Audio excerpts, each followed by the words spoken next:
आइए देखते हैं Apache RTR 4B का साइलेंसर साउंड का प्रॉब्लम कैसे ठीक करें, वो भी फ्री में।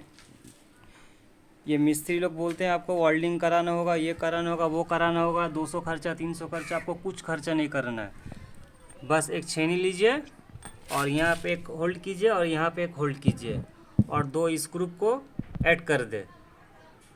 बिल्कुल साउंड बंद, कोई खर्चा नहीं, 1 रुपया खर्चा नहीं है। देख लीजिए यहाँ पे किया हुआ, आपको प्रूफ दिखाता हूँ मैं। देखिए लाइव प्रूफ है, 1 रुपया खर्चा नहीं है। देखिए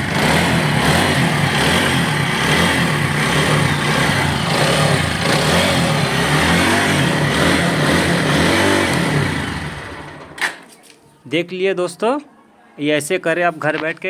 एक छेनी ले लीजिए और एक हथौड़ा ले लीजिए, कोई मिस्त्री के पास जाने का ज़रूरत नहीं है और 1 रुपया खर्चा नहीं है। बिल्कुल फ्री में, बिल्कुल फ्री में।